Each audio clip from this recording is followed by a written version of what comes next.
دو انتہائیں ہیں. ایک انتہا جس کی طرف وہ لوگ چل رہے ہیں جو سیکولر لوگ ہیں، لبرل لوگ ہیں،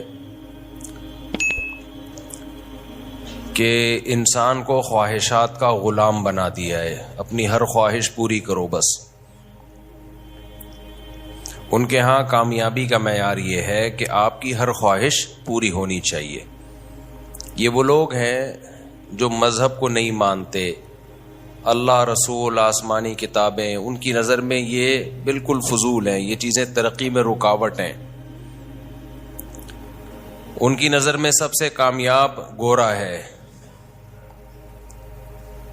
مغربی دنیا کامیاب ہے، مشرقی دنیا ناکام ہے، اور پاکستانی تو دنیا کا ناکام ترین انسان ہے ان کی نظر میں، کیونکہ یہاں آپ کی خواہشات پوری نہیں ہوتی. آپ جب بٹن دباتے ہیں تو پنکھے کی مرضی ہے کہ چلے یا نہ چلے، کبھی چل بھی جاتا ہے کبھی نہیں بھی چلتا.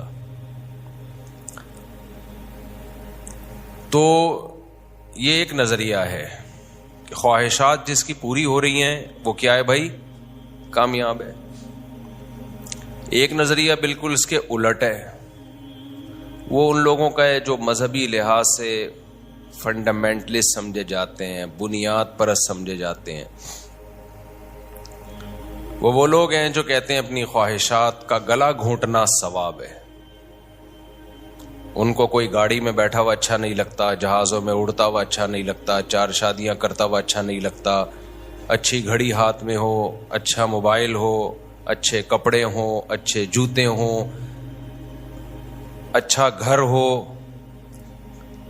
وہ اس کو دین کے خلاف سمجھتے ہیں، وہ اس کو عیاشی سمجھتے ہیں. وہ کہتے ہیں یہ اللہ والوں کا یہ کام نہیں ہے. نیک لوگ ایسے نہیں ہوتے، نیک لوگوں کے ناڑے لٹک رہے ہوتے ہیں، پائنچے آڑے ترچھے ہوتے ہیں، پھٹے پرانے کپڑے پہنتے ہیں. اور بہت زیادہ نیک بننا ہے تو پھر آپ چلے جائیں بدھسٹ کے جو بڑے لوگ ہیں، سر پہ بال نہیں رکھتے، کپڑے نہیں پہنتے سلے ہوئے، 1-2 چادروں میں ہی پوری زندگی نکال دیتے ہیں. اور بعض تو ایسے ہیں جو چادر کا بھی تکلف نہیں کرتے. ان کے جب یوٹیوب پہ انٹرویو آتے ہیں تو احتیاطاً سامنے کرسی رکھ دی جاتی ہے تاکہ جتنے بھی مقامات ہیں جس حد تک چھپ سکتے ہیں ان کو چھپایا جا سکے، ورنہ ان کی طرف سے کوئی انتظام نہیں ہوتا. وہ کہتے ہیں دنیا سے بے رغبتی، کپڑے بھی کیوں پہنے ہم، بس ایسے ہی ننگ دھڑنگ زندگی گزارو. اپنے آپ کو غیر ضروری مصیبتوں میں ڈالتے ہیں. آپ نے دیکھا ہوگا ایک انٹرویو آیا کسی شخص کا، وہ کرالنگ کر کے چلا ہے، کہیں مندر میں جا رہا تھا، پتہ نہیں کتنے کلومیٹر کا سفر پاؤں پہ چل کے نہیں بلکہ کرالنگ کر کے، لیٹ کے گھسٹتا ہوا گیا ہے. بھائی اس سے بھگوان خوش ہو جائے گا. عیسائیت میں بھی رہبانیت تھی. رہبانیت کا مطلب بھائی دنیا سے بے رغبتی، دنیا سے کنارہ کشی، اللہ اللہ کرتے رہو بیٹھ کے. تو یہ 2 انتہائیں تھیں. ایک طرف جو آج کل ویسٹرن کلچر ہے، خواہشات جو دل چاہ رہا ہے وہ کیا کرو؟ پورا کرو. ہاں جب تک کسی دوسرے انسان کو نقصان نہ ہو.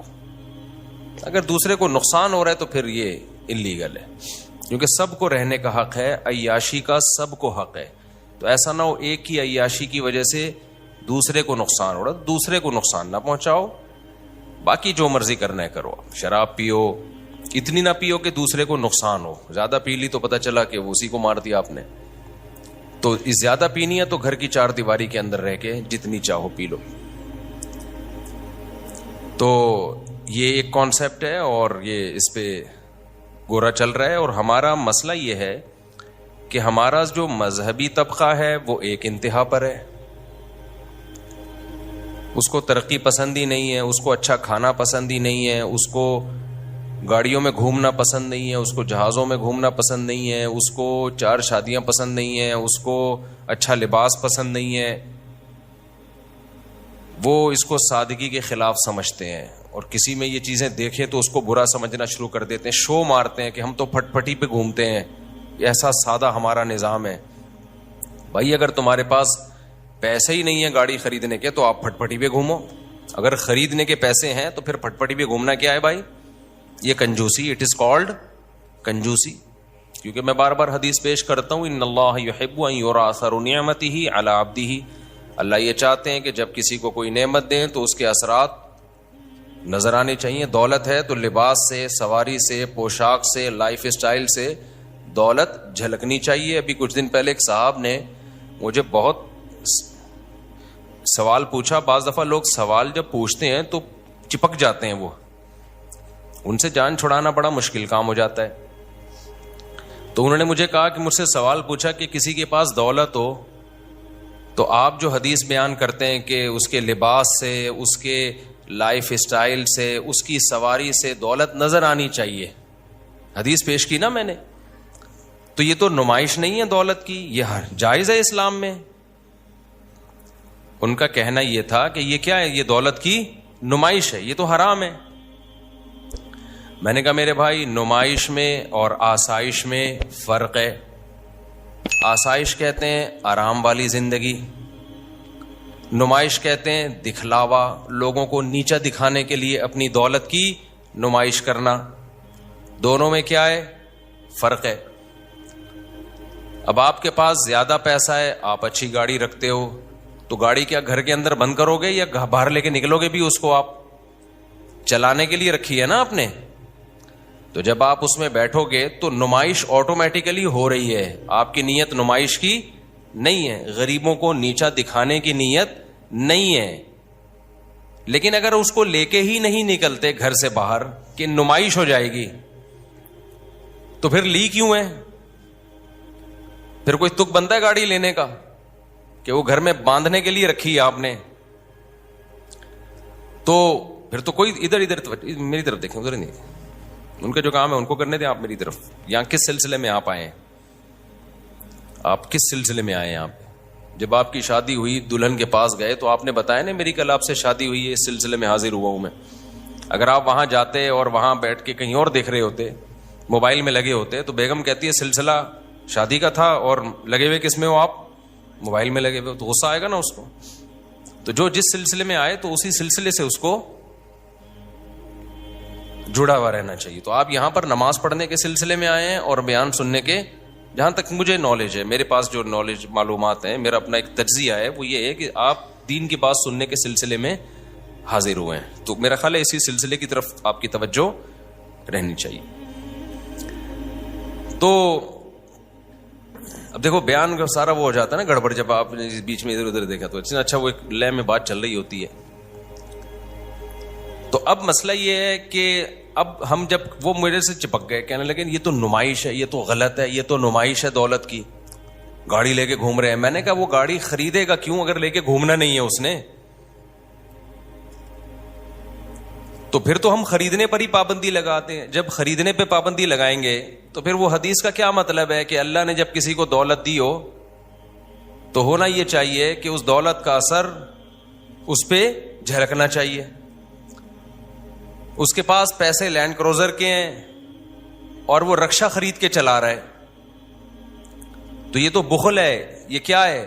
کنجوسی. بلکہ آپ کو پتا ہے بخل سے بھی اوپر کی ایک چیز ہے, شح جسے کہا جاتا ہے عربی میں. شح, شین ہا, حلوے والی ہا, اور اس کی صیغہ صفت آتا ہے شحیح. شین حلوے والی ہا, پھر یا, پھر حلوے والی ہا. یہ جو پروننسیشن ہوگی شحیحن, کیا ہوگی؟ اچھا عربی میں یہ لفظ بڑا مشکل ہے شحیح پڑھنا. وجہ اس کی کہ آدمی بڑا مشکل ہوتا ہے. بعض بندے مشکل ہیں تو عربی میں ان کی پروننسیشن ہی اللہ نے مشکل رکھی ہے تاکہ پتہ چل جائے کہ یہ بندہ بہت ڈیفیکلٹ ہے, اس کو سمجھنا آسان نہیں ہے. جیسے اس کا تلفظ بہت مشکل ہے تو بندہ بھی کیا ہے؟ یہ بہت مشکل بندہ ہے. تو شحیح کسے کہتے ہیں؟ اب دیکھو ایک لفظ ہے بخیل. بخیل بڑا آسان لفظ ہے, منہ سے آرام سے نکل جائے گا. بخیل کسے کہتے ہیں بھائی؟ بخیل بولو نا. کنجوس کو. کنجوس کو عربی میں کہتے ہیں بخیل. یہ لفظ کیا کہلاتا ہے؟ بخیل. کنجوس سمجھنا بہت آسان ہوتا ہے, زیادہ ڈیفیکلٹ کیس نہیں ہوتا. نبی کے دور میں کرتا کہاں ہوتا تھا؟ اتنی غربت تھی کہ ایک ہزار میں ہی لوگ نماز پڑھتے تھے. تو کیا تمہیں اتنا نہیں پتا؟ نبی کے دور میں کہاں سے 2 کپڑے لوگوں کے پاس آتے تھے؟ آج آپ کے لیے ٹھیک نہیں ہے کہ آپ بغیر قمیض کے نماز پڑھیں. خوب سمجھ لیں, صرف حدیث دیکھ کے مسئلہ نکال لینا یہ عوام کا کام نہیں ہے, یہ مجتہدین کا کام ہے. ان کی نظروں میں ساری حدیثیں ہوتی ہیں, ہر پہلو سے وہ غور کرتے ہیں. یہ تو آج کل ایک بدعت چل پڑی ہے کہ جو بھی اٹھتا ہے بس حدیثوں کے 2-4 ریفرنس اس کو یاد ہوتے ہیں اور وہ مسئلے بیان کرنا شروع کر دیتا ہے. لوگوں نے تو یہ کہنا شروع کر دیا کہ کھڑے ہو کر پیشاب کرنا سنت ہے, کیونکہ بخاری میں آتا ہے کھڑے ہو کے پیشاب کیا. یہ ونس اپون اے ٹائم ایسا ہوا ہے. حضرت عائشہ کی کتنے سخت الفاظ ہیں کہ جو یہ کہے کہ نبی نے کھڑے ہو کر پیشاب کیا کبھی تصدیق نہ کرو. وجہ اس کی ہے کہ نبی کا یہ عام معمول نہیں تھا. پھر بھی ہم کہتے ہیں کہ ایک دفعہ کیا ہے نبی نے اور صحیح سند سے ثابت ہے, تو ونس اپون اے ٹائم ایسا ہو گیا, اس میں کوئی عذر ہو سکتا ہے. یہ بھی ہو سکتا ہے بتانے کے لیے کہ بھائی یہ ایک پہلو بھی سیرت کا ایک دفعہ سامنے آئے, کیونکہ ہر جگہ آپ کو بیٹھنے کے لیے جگہ میسر نہیں ہوتی. لیکن اس کو سنت قرار دینا اس ایک حدیث کی روشنی سے تھوڑی ہوگا. سنت تو جو عام معمول ہوتا ہے وہ سنت ہوتا ہے, کچھ مستثنیات ہوتے ہیں. تو اب میں یہ عرض کر رہا تھا کہ نبی صلی اللہ علیہ وسلم کی لباس پیون زدہ, آپ کی خوراک ناغے فاقے, سادہ سواری, گھر میں کوئی ڈنر سیٹ نہیں, ایک پیالہ ہے اسی میں پانی بھی پیا جائے گا, اسی میں دودھ بھی پیا جائے گا, اسی میں کھانا بھی کھایا جائے گا. ہمارے یہاں کتنے کتنے ڈنر سیٹ ہوتے ہیں. چاول کا چمچ الگ ہے, قورمے کا الگ ہے, اور اس کا ڈونگا الگ, اس کا ڈونگا الگ, اس کا ڈونگا الگ, اس کا ڈنر سیٹ ہی کا ایک نہ ختم ہونے والا سلسلہ ہے. تو ہمارے نبی نے ایسی سادہ زندگی کیوں تھی؟ اب 2 وجہ ہو سکتی ہیں. یا تو آپ کے پاس پیسہ ہی نہ ہو. کیا خیال ہے بھائی اسلام کہتا ہے کہ جو اپنے اوپر خرچ نہیں کرتا وہ کنجوسی سے بھی اوپر کی لیول پر ہے. شہی ہے وہ, شین ہا. لیکن یہ اس کے لیے جس کے پاس پیسہ ہو نا, ہے ہی نہیں تو کیا کرے گا. اب ایک آدمی بیچارہ پھٹ پٹی سی موٹر سائیکل میں گھوم رہا ہے, آپ نے پوچھا تو ایک نمبر کا کنجوس ہے. مفتی صاحب نے بیان میں کہا تھا کہ جو اپنے اوپر بھی خرچ نہ کرے وہ کنجوس ہے. تو کیسی بائک میں گھوم رہا ہے؟ وہ کہے پہ بھائی خرچ کہاں کروں, میرے پاس پیسے ہے ہی نہیں, یہ بھی ادھار لی ہوئی ہے کسی سے میں نے. تو اب آپ بتاؤ ایسے شخص پہ کنجوسی کا تانا دیا جا سکتا ہے؟ نہیں دیا جا سکتا, ہے ہی نہیں.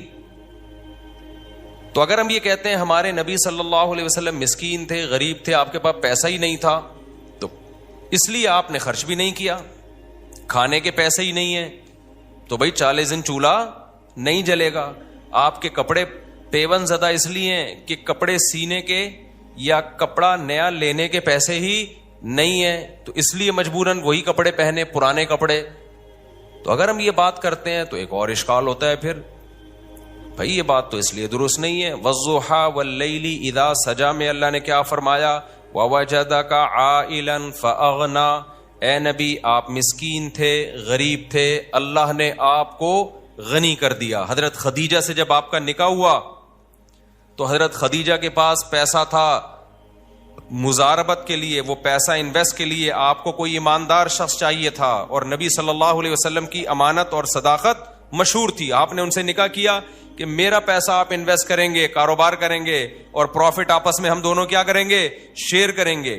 اس نکاح کے بعد اللہ کہتے ہیں کہ نبی ہم نے آپ کی غربت کو دور کر دیا. تو پھر اشکال لوٹ کے آ جاتا ہے, بھائی جب نبی صلی اللہ علیہ وسلم غریب بھی نہیں تھے تو پھر جو کی روٹی کیوں کھا رہے ہیں, 40 دن کھجور پہ گزارا کیوں کر رہے ہیں؟ کھجور پانی پہ گزارا چلتا تھا 40 دن. اور ہمارے نبی کا کھانا بھی تو دیکھو, شدید بھوک لگی ہے تو ایک چیز تھی جس سے پیٹ بھرا جاتا تھا, یا تو کھجوریں کھا لی اور پانی پی لیا, یا دودھ پی لیا. دودھ جس حدیث میں بھی ہمیں ملتا ہے نا, کھانے کے ساتھ نہیں ملتا. دودھ کو ہمارے نبی نے کھانے کے طور پہ استعمال کیا ہے.